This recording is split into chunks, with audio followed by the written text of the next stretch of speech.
although the handle is split, I was thinking I would just chop the handle off and then file it or turn it round here, making it into a smaller handle. But I think that these handles are quite overly large anyway, for the size of the screwdriver itself. So I might just do that. If you wanted to be fussy, I suppose you could turn down a bit of wood to the same sort of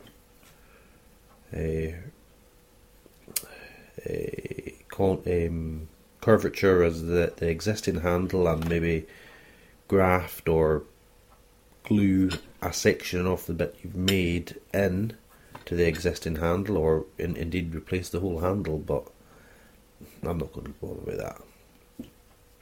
It's an old tool, it's past its best, and yeah, I can use it. I don't have a suitable well, I've got sets of screwdrivers in the shed, of course, but my plough plane, it needs a screwdriver for a lot of the adjustment screws, and this looks to be a decent size for that. I'll dress this up nicer, and if I chop the wood off, the handle off here, then that'll be just a simple little adjustment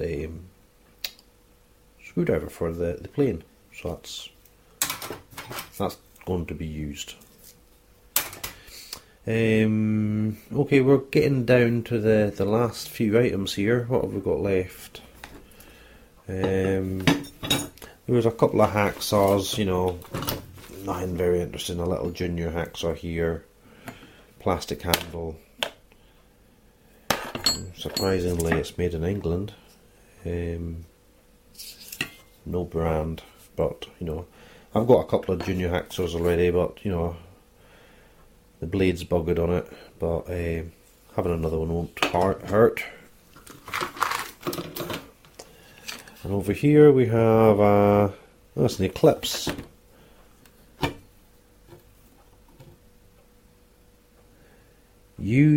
Oh no, maybe not. It says use Eclipse blades,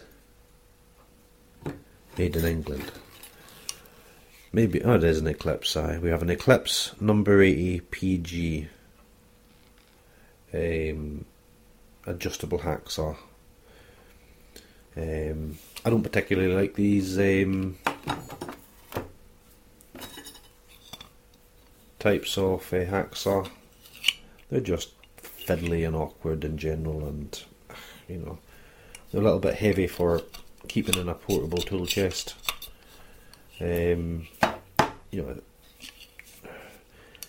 don't want too many heavyweight tools in something that's supposedly portable, because if you've got to lug it around, it becomes heavy pretty quick. Yeah? Now, one of the final items I've come to here is this little hammer. Yeah. Now I'm a bit unsure about its purpose. Obviously, it's to smack the fuck out of stuff, but there's a hole in it. See that? Now, my thought is that's maybe for putting on like a claw hammer, putting on to nail heads, or possibly some sort of tack or rivet, and you knock it in like that, so it's wedged in tight, and then you can use it like a claw hammer to pull it out. Something like that. I don't know. But then you've also got this. I don't know if this is actually a hole, or if there's been something snapped off in there. Yeah. There's obviously a circular or cylindrical depression in the head of the hammer here, but whether or not that was part of the hammer's function, or if there's an additional bit kept in there originally, I don't know what. One of my ideas was maybe it was a riveting hammer or something, you'd put that on the rivet, and then you'd hit the top with a heavy hammer, you know. So yeah, any suggestions or comments on this would be, you know, welcome. It's a cheap, light little hammer. Like there's no any weight in it. You can tell the materials it's made of, or the cheapest, you know, that's available at the time. I don't think she's strong or very good, but you could easily grind the tip up there and make it into a chipping hammer for, say, that welding or something like that, you know. So, you know, that could be, you know, useful for something. And yeah, finally, I don't know, I'll just grab it. Oh, excuse me, I'm still stuck to the cold, folks.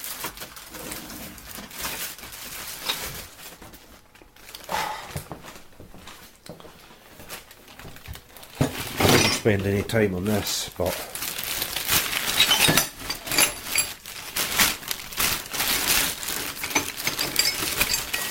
this here is just a bag of chisels. We have everything from, you know, your larger cold chisel. I think it's about maybe 8 inches or thereabouts, possibly 10. Quite heavy. She's had a lot of use. You can see that from the state the head is in. So whoever has had this chest has been a busy bloke in his day. This is another, I think this must be another masonry type of chisel. I don't know what this would have been used for. Oh, pardon my camera work again, folks. Possibly for maybe making a hole or something in some rock or some masonry or some description. She's had a fair bit of use as well.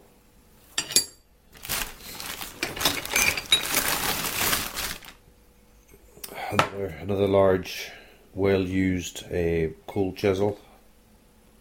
Now these are all fairly blunt. I don't know what this would have been for, this one. This is but I think she's possibly been originally part of a hammer. She's been a chisel for some sort of hammer or pneumatic tool.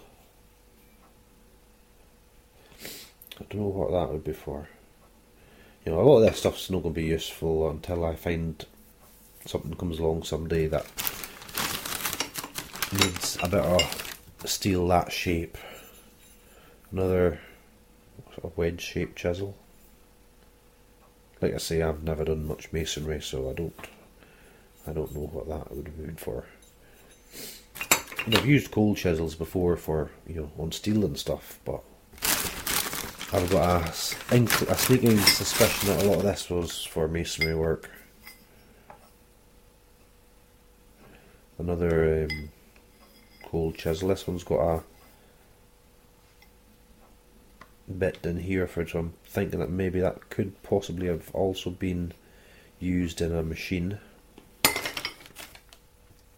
And when I say a machine, I mean some sort of hammer or pneumatic function.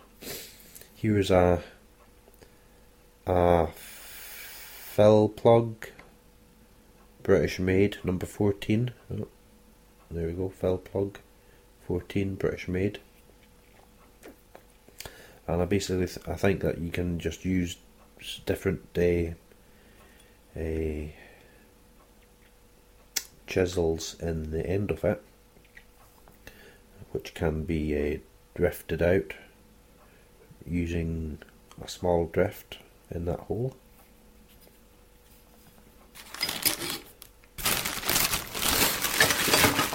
So as you can see, a lot of chisels there.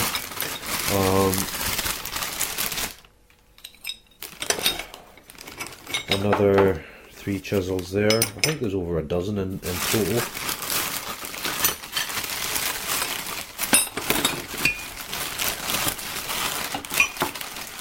I did quite well getting all this home for the price I paid. Another cold chisel, yet again.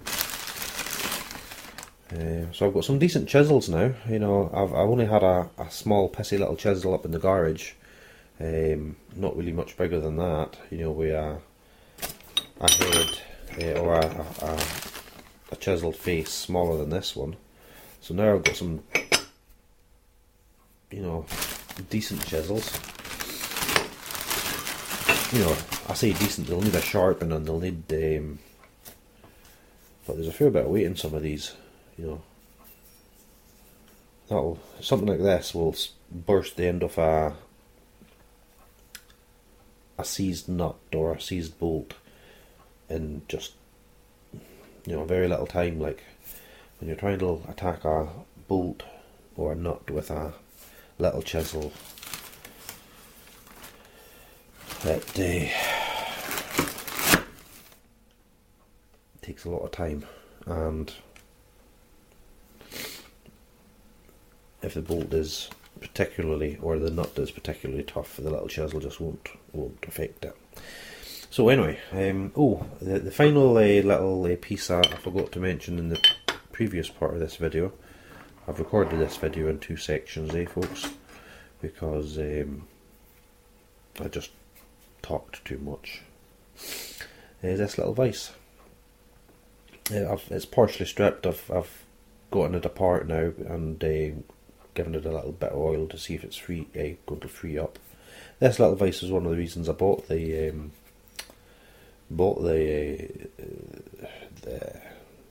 box of tools.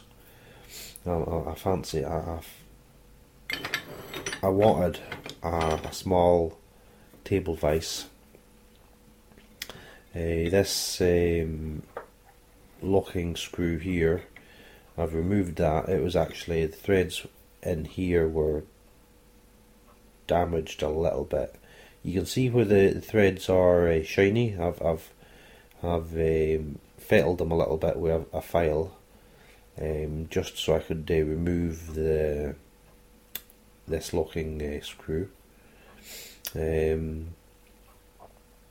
Unfortunately, the foot for the locking screw is long gone, so that's going to need a little bit of, it's going to need something made up so that it's got a larger footprint when it is secured to a bench or a desk or whatever I use it on. The other thing I'm not really satisfied with is the Acme thread on this. It's a little bit worn.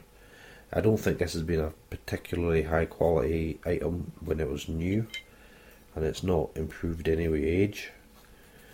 So you know, it's difficult to demonstrate with only one hand, but when you try to operate the thread, let's see if I'll do it over here. The mechanism, you know, it's tight,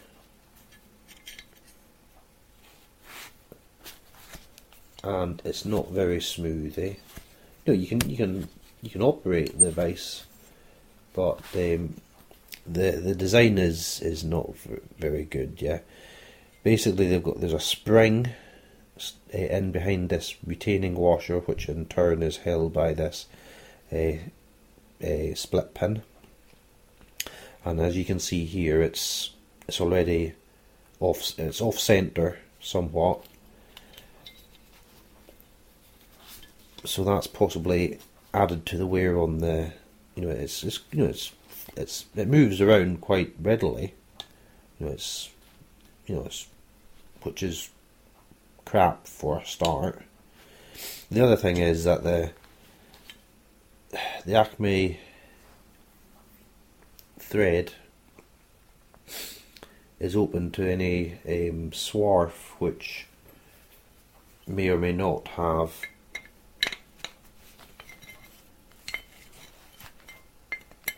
the mechanism of the vise doesn't have any protection. All the dust and saw filings and such like will fall onto there, and you'd want to have this greased or oiled somewhat, and they'll stick to that. Then it'll be pulled through the mechanism when you operate the vise. So it's just not, this would have been far better underneath the vise, but the design needed a little bit of work and it's not been done. Or in court, maybe, I don't know. I don't have the time to discuss the design of this vise right now, but I could have come up with something better than that. But it's a little vise which has been portable, and the chaps obviously made use of, because there's plenty of marks on the faces of the jaws, and that's just been thrown in his tool chest for whenever he was out on a job and needed a little vise to hold a bit of steel, maybe, or I don't know what the travel is like. You've got maybe 2 or 3 inches travel on it, but again, the price of that vise, I was pricing them on eBay the other day. A cheap vise, you're looking at maybe a tenner, up to maybe 35 quid for a little table vise like this. Now, you got the modern ones, you've got swivel bases and jaws that swivel and such like, but the casting is much lighter in construction than this one is, and this one isn't particularly heavy. You understand, it's only a mini vise, but be handy for around the house. You know what I mean? Right, so that's enough for one night, folks. I've done 2 videos a night. I'm tired and I'm full of the cold, so I'm going to sign off. But yeah, this is a lot of this is going to be a use to me. There's a lot of crap that I won't use so much, but the rest of it, yeah, for the price I paid, I cannot complain. So, hope you've enjoyed this video, and yeah, keep your eyes peeled for those gems in the rough. Bye for now.